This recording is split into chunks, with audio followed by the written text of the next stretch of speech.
The Mormon Church has produced a video asking the question, how could it not be true, the Book of Mormon? They then give 9 really bad apologetic arguments. Well, not only is the question, how could it not be true, upside down and dangerous, but this former Mormon is going to answer those questions right now, and it's not going to go well.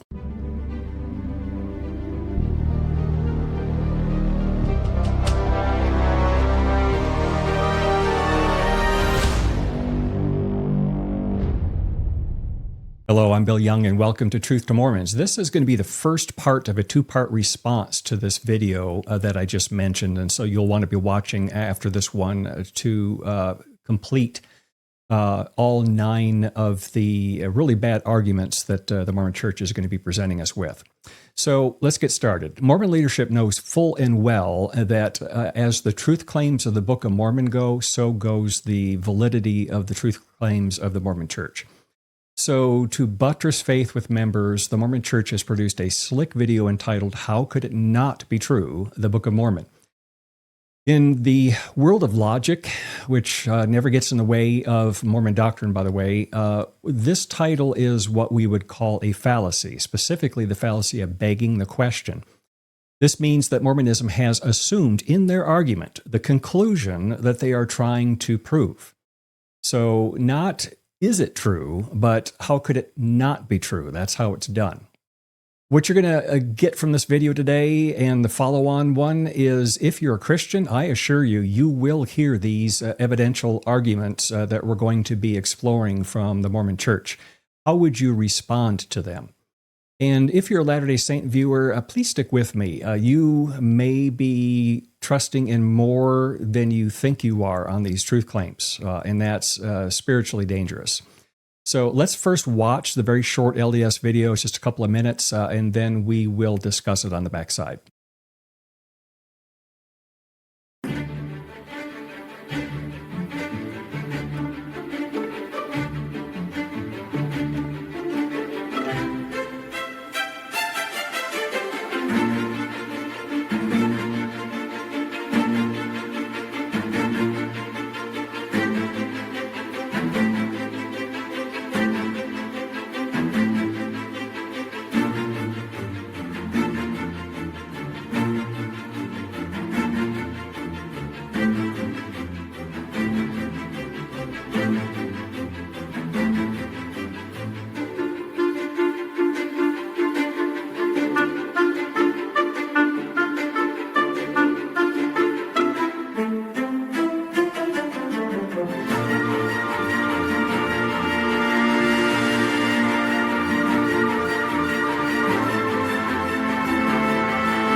All right, so the first truth claim is that the Book of Mormon describes ancient civilizations. It certainly does, but none of them have been found yet. That's the unfortunate part. But let's first start from the faith-promoting view of Mormonism. And we see here from a Mormon apostle, he wrote in the Ensign magazine, that's a church-owned magazine, quote, "The Book of Mormon is the most remarkable book in the world from a doctrinal, historical, or philosophical point of view. As a former Latter-day Saint, I can agree with one of his points, and I'll have to disagree on the other 2. The first one is, I will agree, it is a philosophical book, all right, and that's the problem. It includes the ideas of men rather than God. It's ironic that a lot of times Mormons will charge that against Christians is man-made philosophy. Matter of fact, that's in their church temple endowment skit that they watch. But here we see a Mormon apostle acknowledging that the Book of Mormon is philosophical. So I have to disagree on his point that it is doctrinal. Anyone who knows the Book of Mormon well knows that you can read the entire thing cover to cover and not have the foggiest idea of the unique and heretical doctrines of Mormonism because they're not there. They're not in the book. You have to go to the Doctrine and Covenants, Pearl of Great Price, and a ton of church magazines and other statements to really get a handle on what the Mormon Church really believes. And so the absence of unique LDS doctrine in the Book of Mormon is what makes it such a great proselytizing tool. Prospects can read the whole thing, pray about it, get a burning bosom, and join the church and really not understand what they're accepting until they've been in the church for a while. So for those of you around as long as I have been, you may remember when Mormon missionaries actually used to give out both the Book of Mormon and the Doctrine and Covenants. They stopped that many years ago, decades ago, and that has really probably reduced a lot of the problematic questions they would get from investigators. And I suspect that was probably the real reason why the D&C was dumped in the Book of Mormon is the only thing that's presented now. Because if you buy into that, then by definition, you buy into Joseph Smith being true, the church being true, and all their other additional scriptures being true. And lastly, I have to disagree about the bold assertion that the Book of Mormon is a historical book. Let me just put that to rest right now. The hard facts are that there's absolutely zero archaeological and anthropological evidence that Book of Mormon civilizations ever existed anywhere. None. That doesn't mean, however, that there's not some LDS who are trying hard to see things, but no non-LDS expert has confirmed Book of Mormon archaeology, and certainly not in any peer-reviewed non-LDS journal.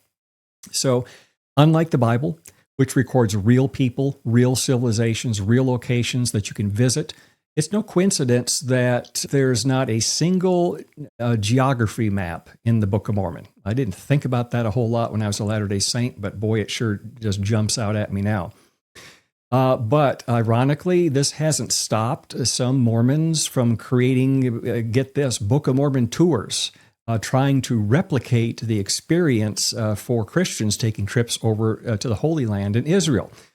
I'm only aware of one outfit that's doing this. Maybe there's more, but would you like to see what the itinerary looks like? And I want you, when I am showing this itinerary, just to pay careful attention to the words and descriptions that are used and whether they are definitive. In other words, they're saying here is, here was, or if it's all suggestive terms where they're wanting you to see something that's not there. So let me just, I have to move quickly through this, but let me just show you a few things. Day 2, Guatemala City. I landed in there several times when I was in Central America for a year and a half. Quite familiar with the area, and it mentions an altar and that dates to 147 BC that may suggest some items in the Book of Mormon, Mosiah chapter 18 and 19. And then day 3, a rainforest is considered by many to be the wilderness where the Nephites were described. So notice they're looking at trees and determining that must prove the Book of Mormon based on trees. And then new evidence shows a strong relationship between. Doesn't prove, doesn't, again, they're not showing you where something is. It's just we are suggesting strong evidence for a couple of places located in the Book of Mormon in the downfall of the Nephite nation. Then we move on to day 4, where they explore an archaeological zone. I'm not going to try and pronounce most of these names. An area considered by many to have been where Nephi settled. And then day 5, it has been proposed by many LDS scholars as a site for the Waters of Mormon where Alma organized the Church of Christ. So it's been proposed. And notice it's by LDS scholars and nobody else. The city may have been the Jerusalem mentioned in Alma 21:1. Not is, not was, may have been. Let's look at day 7. The village of, and I'm not going to pronounce that name, renowned for its pure water and lush vegetable gardens, a place that may have been occupied by Alma, mentioned in the Book of Mormon, Mosiah, chapters 23 and 24. Boy, I'm feeling really confident now that we're seeing some good stuff that's really backing up the Book of Mormon. And day 8, they look at an engraved stone dating back to 300 BC, which may depict Lehi's dream as recorded in 1 Nephi. And then we read on another name as we travel to the Caiaphas Valley, considered by many to have been the land of Zarahemla, mentioned in the Book of Mormon. Day 9, we will visit the temple, the Mormon temple, that is, and the regional museum. and shows many pre-classic Book of Mormon period sites. Not sites from the Book of Mormon, but sites that fall in the same period of time that the Book of Mormon describes. And then they will visit the zoo on day 9, getting to look at something real now.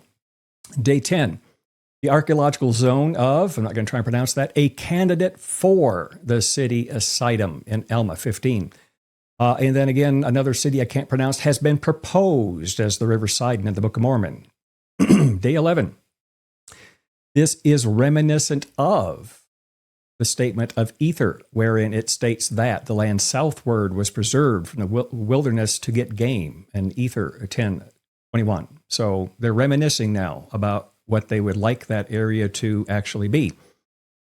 And then we'll analyze a panel of glyphs in the Temple of the Cross, and it has a king named there, Chan Balaam, which dates to the Jaredite king named Kish. So again, we're overlaying dates, but we're not actually saying that those are the Book of Mormon people. Day 12, we're going to visit the museum, a place that houses large engraved stone monuments dating to the Jaredite time period. It doesn't say that they belong to the Jaredites. It just says these are stuff found here in Central America that overlap the same dates that we find in the Book of Mormon. And again, we will pass by Hill Shim, where Mormon obtained records for his history. Of course, they don't prove that. Day 13, day is a highlight. We will check out of our hotel and visit the hill where leading Latter-day Saint scholars agree as to the location of the hill Rama or Cumorah mentioned in the Book of Mormon. I did an entire episode, if you haven't watched it, on the hill Cumorah, where the first 200 years of the church at least was unequivocal that the hill Cumorah was literally 3 miles behind Joseph Smith's house in New York, and that's where the golden plates were dug up. And because nothing has ever been found there, and 2 epic battles occurred there with over 2 million people supposedly having died there, and not a single artifact's been found, Mormonism has had to move their locations to all other possible places they can think of. And so when they say leading Latter-day Saint scholars agree, no, there is an agreement there. And I would rather go with what Mormon apostles and prophets have taught for the first 200 years, rather than current apologists today trying to post hoc rationalize why they've not found any evidence for the Book of Mormon. Day 14. We're looking at a place that may have been the great city built by King Jacob in 3rd Nephi. Day 15, touring the museum that will provide us with an excellent review of our tour and expose us to many beautiful exhibits ranging from ancient pottery to gold and jade jewelry. Of course, none of that is connected, nor do they even make the claim that it's connected to Book of Mormon artifacts. And then day 16, they fly home, where they conclude, our journey to the Book of Mormon lands has come to an end, but we will take with us memories that will last for a lifetime. Again, for more detail, visit my episode entitled Epic Battles of History, Hill Cumorah, and the Book of Mormon for more details. So I just want you to get a sense of how hard the apologists here are trying to get you to think that the Book of Mormon is substantiated by tangible evidence that the people described therein were real people. Okay? So, Latter-day Saints, I would encourage you to focus on trusting and loving your Bible and taking a tour to the Holy Land where you can see real, discovered places like Arad, Bethel, Capernaum, Horizon, Dan, Ephesus, Gaza, Gezer, Hazar, Hezbon, Jericho, Joppa, Nineveh, Shechem, Susa, and many, many more. So the Book of Mormon introduction says it is a volume of scripture comparable to the Bible, not based on evidence, not at all. And again, there's been zero evidence for the 3 vast civilizations that are mentioned in the Book of Mormon. Okay, so again, more information, visit my thumbnail there. Okay, the next faith-promoting claim is that there must have been no research done of any kind in order to create the Book of Mormon. Okay, so this is to buttress the idea that Joseph Smith, because he was uneducated and poor, didn't have access to other things that he could have used to come up with the storyline for the Book of Mormon, And the short translation window, Mormons like to say 60 to 65 days, would not have allowed him to done any research. And so, voila, what a miracle it was that this book was created without any research. But like many things, this is also a mischaracterization.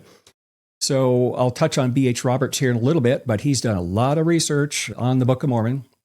And he said there is a certain lack of perspective in the things the Book of Mormon relates as history that points quite clearly to an undeveloped mind as their origin.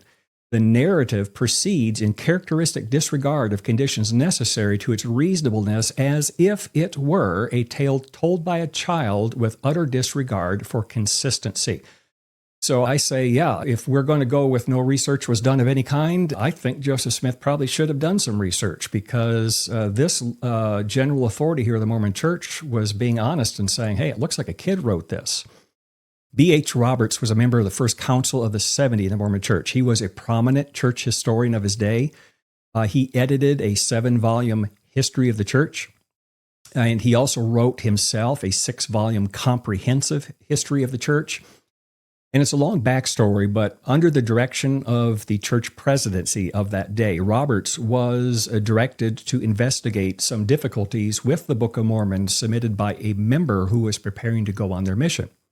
And while Roberts would end up writing 3 reports, it culminated in a book here entitled Studies of the Book of Mormon by B.H. Roberts. And I've included this information in the show notes. This is in my personal library. I would suggest that for anybody seriously studying the Book of Mormon and Mormon truth claims, this is a book that you have to have. It's not a faith-promoting book. I'll put it that way, even though it was written by a faithful and believing Latter-day Saint who was, even as a 70, a general authority, struggling with how he could believe a lot of the stuff that the Book of Mormon claimed. So within his essays, he concluded that much of the content of the Book of Mormon was, regarding this no research of any kind, much of the information found in the Book of Mormon was common knowledge throughout the literature and culture of Joseph Smith's time. And that put into question whether or not some of this content could have come from other sources other than the golden plates. And pertaining to the video claim that no research was done, again, Roberts also concluded that Smith indeed did have the talent and creative imagination to have been the Book of Mormon author. In Roberts' 3rd essay entitled A Parallel, he actually included 18 typed pages of similarities between the Book of Mormon and the View of the Hebrews, which was a prominent book in Joseph Smith's day. I heard nothing about this when I was a Latter-day Saint. So then are we to believe the Book of Mormon just can't be a fiction because Smith couldn't have done any research? Let's listen again to B.H. Roberts and his assessment that he gives here. Quote, in light of this evidence, what he's researched in the Book of Mormon and the parallels and the extemporaneous material that was available in Joseph Smith's day, in light of this evidence, there can be no doubt as to the possession of a vividly strong creative imagination by Joseph Smith the prophet. An imagination, it could with reason be urged, which, given the suggestions that are to be found in the common knowledge of accepted American antiquities of the time, supplemented by such works as Ethan Smith's View of the Hebrews, would make it possible for him, Joseph Smith, to create a book such as the Book of Mormon is. So let me address the creative imagination piece. I never knew this when I was a Mormon, but Lucy Mack Smith, the mother of Joseph Smith, said this about Joseph Smith, quote, during our evening conversations, Joseph would occasionally give us some of the most amusing recitals that could be imagined. He would describe the ancient inhabitants of this continent, their dress, their mode of travelings, the animals upon which they rode, their cities, their buildings, with every particular, their mode of warfare, and also their religious worship. This he would do with as much ease, seemingly, as if he had spent his whole life among them. By the way, after the death of Joseph Smith, once the Biological Sketches book was published, second president and prophet Brigham Young, tried to have it suppressed. He claimed that it was inaccurate and ordered its destruction for many reasons, but this could have been one of them right here. Fortunately, he wasn't successful, but Mormonism has kept the same techniques for hiding Mormon history from their membership. I can assure you they're just a little bit more sophisticated now in how it's done. So to the question again about no researchers being done. Remember Robert's acknowledgement that Smith had access to common knowledge that was being talked about in his day, as well as other books that could have been giving him ideas. We could look at many examples, but here's one right here. In 1825, Joseph Smith's local paper called the Wayne Sentinel included a speech by a M.M. Noah who, just like the Book of Mormon, thought that the American Indians were the lost tribes of Israel and surmised the following, quote, "Those that are most conversant with the public and private economy of the Indians are strongly of opinion that they are the lineal descendants of Israelites. And my own researches go far to confirm me in this same belief." Friends, Joseph Smith's ideas in the Book of Mormon are not out of nowhere. There were clearly similar themes being talked about in his own neighborhood. Did he need to research to have these in his head? Absolutely not. And then what about the books that Smith may have had access to? Remember that B.H. Roberts thought that Smith perhaps synthesized a lot of information into the Book of Mormon from the book entitled A View of the Hebrews? Let's quickly scan through the similarities that Roberts identified a long time ago, and you tell me whether you think these are just coincidences. And I've got to move quickly through here. But here's the items. Here's the View of the Hebrews in the center column and the Book of Mormon to the far right. Notice the View of the Hebrews was published very close to the Book of Mormon, and it had two printings, so evidently it was widely circulated and popular.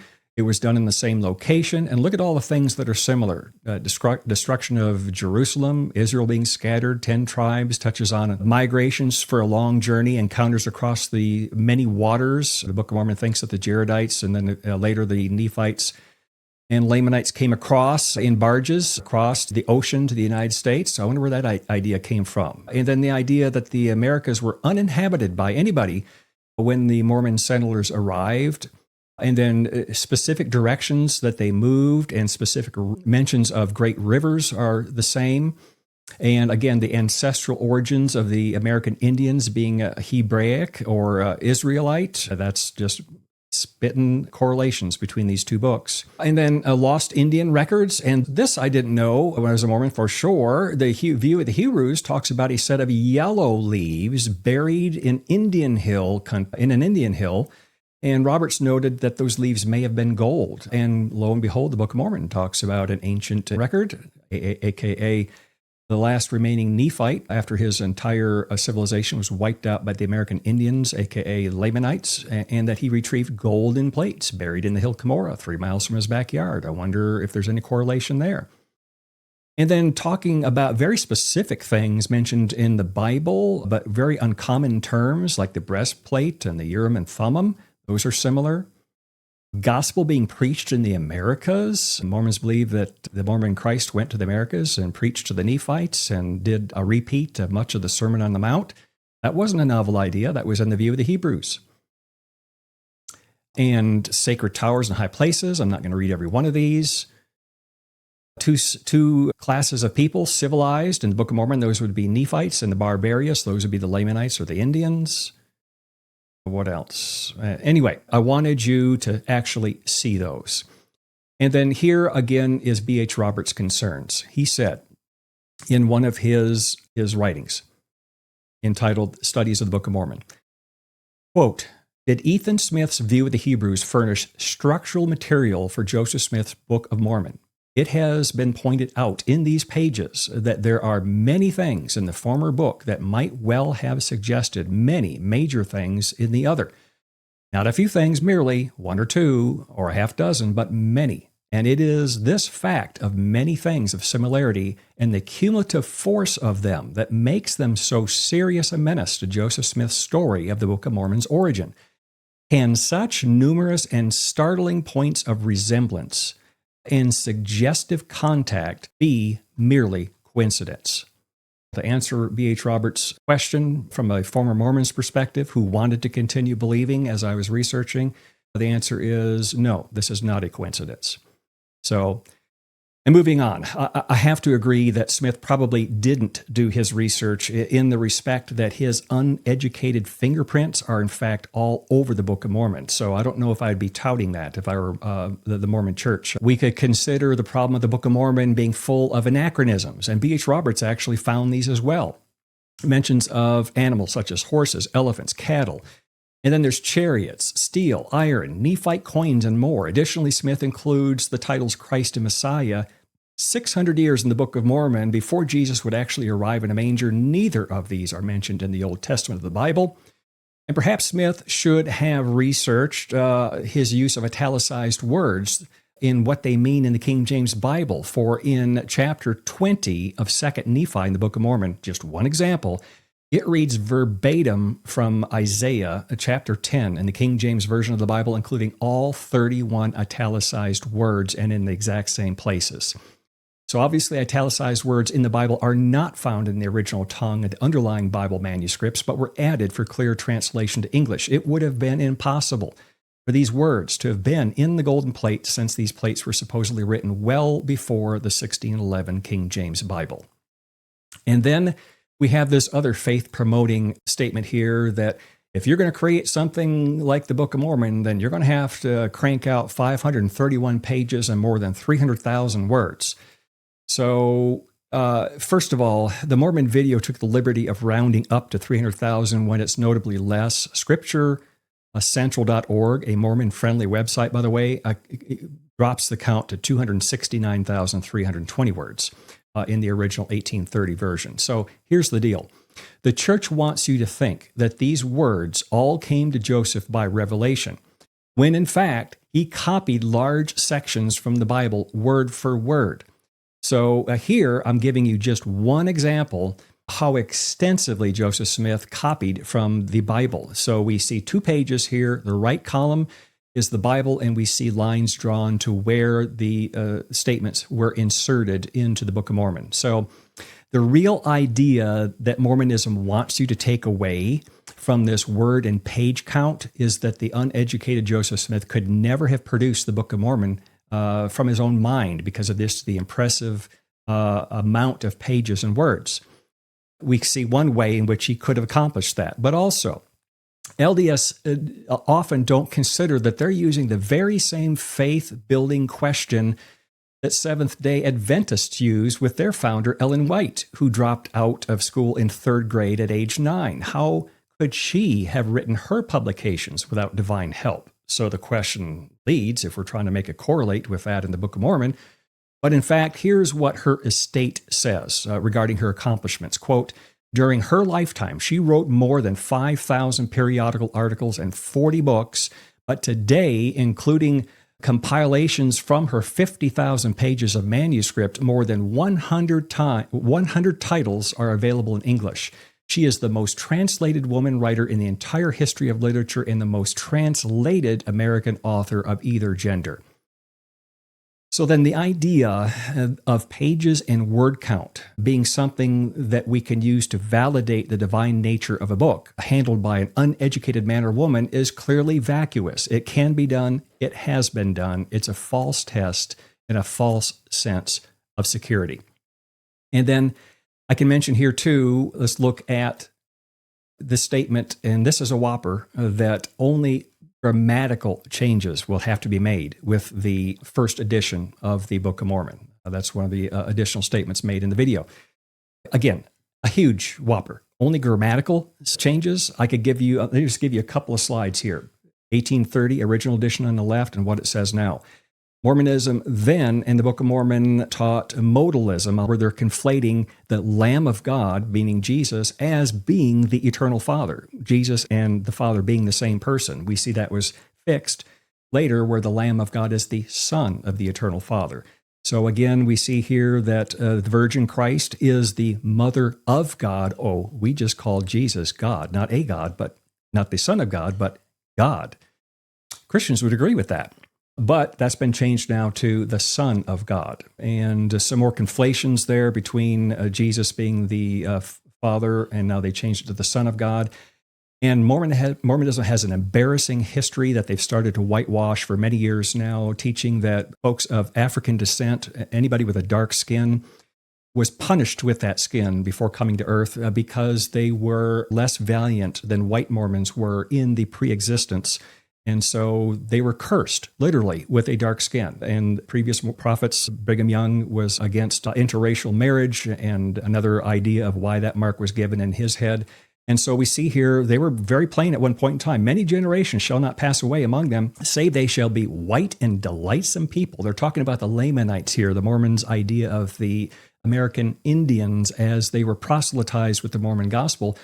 They taught for many years that they would eventually, their skin color would literally turn white and delightsome and handsome, in other words. We see that has been obscured now when it says, and many generations shall not pass away among them, save they shall be a pure and delightsome people. That does not comport with all of the historical writings that tell us why white and dark was used, and they were actually referring to skin color here.